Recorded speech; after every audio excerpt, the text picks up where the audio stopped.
আমি জানি আড়ি পাতা ভালো না, তবুও বৌমার ঘরে আমি আজ আড়ি পেতে শোনার চেষ্টা করছি সে মিজানকে কি কান পড়া দেয়।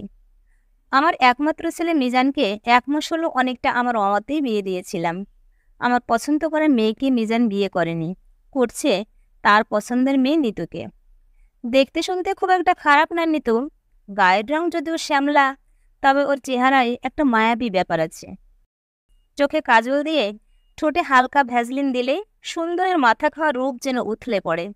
নিতু একটু চুপচাপ স্বভাবের মেয়ে, এমএ পাস। নিতুকে আমি কিছু বললে ফ্যাল ফ্যাল করে তাকিয়ে থাকে। কাজে কর্মে আমাকে সাহায্য করতে আসে, তবে আমি অতটা পাত্তা দেই না।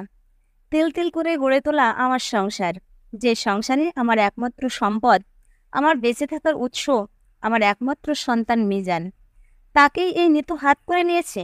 ওকে আমি এত সহজে কি করে মেনে নিই? নিতু আমার সাথে মিশতে চায়, সঙ্গ দিতে চায়। বিকালে আমি যখন একা বারান্দায় বসে সুই সুতো নিয়ে মেট কাভারে ফুল তুলতে ব্যস্ত থাকি, তখন নিতু 2 কাপ রং চা নিয়ে হাজির হয়। হয়তো মিজানের কাছে শুনেছে আমি দুধ চা পছন্দ করি না। চা নিয়ে নিতু যখন আমার কাছে গল্প করতে আসে, নিজেকে সামলাতে পারি না। তখন নানা অজুহাতে চিনি হয়নি, পানি ঠিক মতো ফোটেনি, একটু আদা চা করে দাও, একটু লেবুর রস দিয়ে আনো, এসব বলে ওকে দূরে সরিয়ে রাখে। আমার বারবার কেবলই মনে হয় এই মেয়ে নিশ্চয়ই জাদু টোনা করে আমার একমাত্র ছেলেকে হাত করেছে। নয়তো স্বামী মারা যাবার পরে যে সন্তানকে বুকে পিঠে করে এত কষ্ট সহ্য করে মানুষ করলাম, যে সন্তান কোনোদিন আমার মুখের উপরে একটা কথাও বলেনি, সে সন্তান কেমন করে আমার বান্ধবীর মেয়ে শান্তাকে বিয়ে করতে অস্বীকার করলো? শান্তা দেখতে নিতুর চেয়ে অনেকটা ফর্সা আর শিক্ষিতা, ধনী বাবার একমাত্র সন্তান শান্তা। আমার মিজানটা যখন ভালো চাকরি পেল, তখন আমার বান্ধবী ও তার স্বামী নিজের থেকেই মিজানের সাথে শান্তার বিয়ের প্রস্তাব দিয়েছিল। আমি সেদিন ভীষণ খুশি হয়েছিলাম। সারা জীবন তো নানান অর্থকষ্ট সহ্য করেছি, লোকের অবহেলা সহ্য করেছি, ভালো কোনো অনুষ্ঠানেও অংশগ্রহণ করিনি। আজ মিজান যখন ভালো চাকরি পেল, তখন চৌধুরী বংশের মেয়ে শান্তাকে ঘরে তুলে আমার ছোট্ট সুখের সংসারকে আভিজাত্যে ভরিয়ে দিতে চেয়েছিলাম। আমি আমার সন্তানকে চিনি, সে আমার কথা অবাধ্য হবে না, এই বিশ্বাস নিয়েই ওদের সঙ্গে কথা দিয়েছিলাম শান্তাকেই মিজানের বউ করে ঘরে তুলব। কিন্তু মিজান সেই দিন প্রথমবারের মতো আমার বিশ্বাস ভেঙেছে। আমার পছন্দ করে মেয়ে শান্তাকে সে বিয়ে করতে কিছুতেই রাজি হয়নি। ছেলেকে নিয়ে আমার এতদিনের সমস্ত অহংকার সেদিন এক নিমেষেই শেষ হয়ে গেছে। আমি আমার বান্ধবী ও তার স্বামীর কাছে করজোড় করে ক্ষমা চেয়েছি, মনে মনে ভীষণ ছোট হয়ে গিয়েছি। নিতুমটা নিশ্চয়ই আমাকে নিয়ে নানান কথা শুনিয়ে শুনিয়ে ছেলের কান ভারী করছে। 2 দিন ধরে লক্ষ্য করছি ছেলে অফিস থেকে এসেই সোজা তার ঘরে চলে যায়। আগে তো আমার ছেলে এমন করতো না, অফিস থেকে এসেই সোজা আমার খোঁজ করতো। আমাকে জানতেই হবে মিজানকে নিতু আমার সম্পর্কে কি বলে তার কান মন বিষিয়ে তুলেছে। ঘরের ভেতর কি কথা হচ্ছে তা আমাকে জানতেই হবে। আর এ কারণেই আমি আড়ি পেতে শোনার চেষ্টা করছি। না, তেমন কিছুই ঠিক বোঝা যাচ্ছে না, শোনাও যাচ্ছে না। তবে পর্দার আড়াল থেকে দেখলাম মিজান একটা শাড়ির প্যাকেট আর একটা গহনার বাক্স এনে নিতুর হাতে দিল। নিতু শাড়ির প্যাকেটটা খুলে দেখল, গহনার বাক্সটাও খুলে দেখল। মুচকি হাসি দেখেই বোঝা যাচ্ছে নিতুর গহনা ও শাড়ি দুটোই খুব পছন্দ হয়েছে। এরপর মিজান আলতো করে নিতুকে বুকে জড়িয়ে ধরল।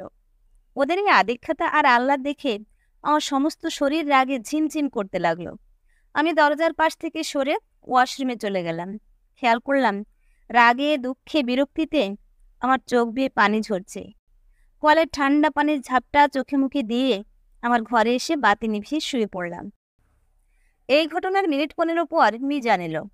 আমার পাশে বসে মাথায় হাত দিয়ে আলতো করে আঙুল বুলিয়ে ডাকছে, মা, মা, ওঠো, খাবে না?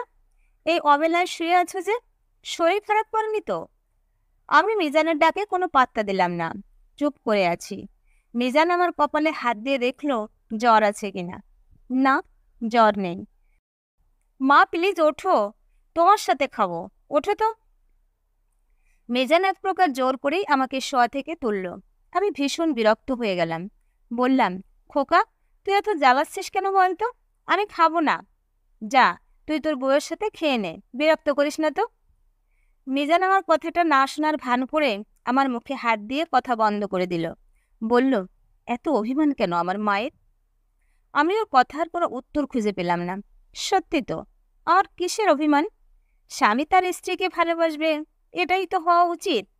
আমার তো জীবনের একটাই চাওয়া ছিল, তা হলো আমার মিজান যেন সুখী হয়। সেই মিজান যখন নিতকে পেয়ে সুখী, তখন আমি কেন মন ভার করে আছি? নিজের কাছে নিজেকেই খুব ছোট মনে হতে লাগলো। নিজের ভুল আমি বুঝতে পারলাম, তবুও অজানা এক আড়ষ্টতা যেন আমাকে ঘিরে ধরেছে।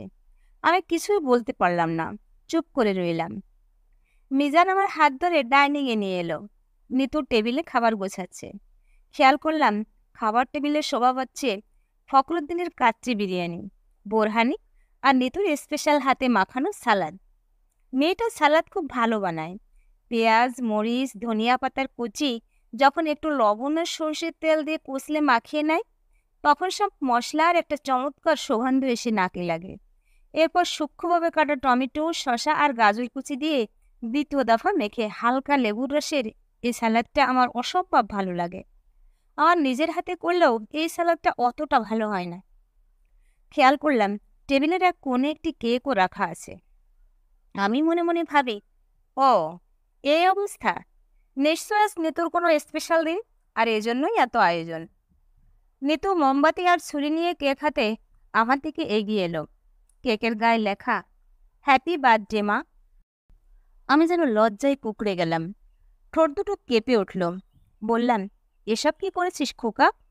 না মা, এ আয়োজন আমার নয়, তোমার বউয়ের। গত পরশু থেকে নিতু আজকের জন্য অপেক্ষা করছিল। নিতু আমার হাতে সেই শাড়ির প্যাকেট আর গহনার বাক্স দিয়ে বলল, দেখুন তো মা, আপনার পছন্দ হয় কিনা। আমি লক্ষ্য করলাম এবারও আমার চোখ বেয়ে ফোঁটা ফোঁটা পানির ধারা বয়ে চলছে বুক অবধি। কিন্তু কোনো রাগ, ক্ষোভ, অভিমান বা বিরক্তি এই ধারার সূত্র নয়। নিতু শাড়ির প্যাকেট থেকে একটা কলাপাতা রঙের জামদানি শাড়ি বের করলো, গহনার বাক্স মেলে ধরল। মা, আমি জানি আপনার জামদানি শাড়ির খুব শখ, দেখুন তো পছন্দ হয়েছে কিনা। ওকে বললাম, জলপাই রঙের একটা জামদানি এনো। আনলো এই কলাপাতা রঙের। কিন্তু মা, এই শাড়িতেও আপনাকে খুব মানাবে। এই গহনাগুলো দেখেন তো ওই ছবির মতো হলো কিনা। আমি লক্ষ্য করলাম মিজানের বাবার গড়িয়ে দেওয়া সেই কানের ঝুমকো আর গলার হার, অবিকল সেই ডিজাইন। কিন্তু এই গহনা তো আমি মিজানের পড়ার খরচ জোগাতেই 8-10 বছর আগেই বিক্রি করে দিয়েছিলাম। জানো মা, নিতুর একটাই বায়না, মাকে তার গহনা এনে দাও। এই ছবি দেখিয়ে সোনার দোকানে অর্ডার দিয়ে তারপর সে ক্ষান্ত হলো। নিতু আমার হাত দুটো ধরে বলল, আমি ছোটবেলায় মা বাবাকে হারিয়ে মামার কাছে বড় হয়েছি। অভাব অনটন বুঝিনি, তবে মায়ের আদর কখনো পাইনি। আমার একটা চাওয়া আপনি পূরণ করবেন মা। আমার শাশুড়ি না, মা হবেন।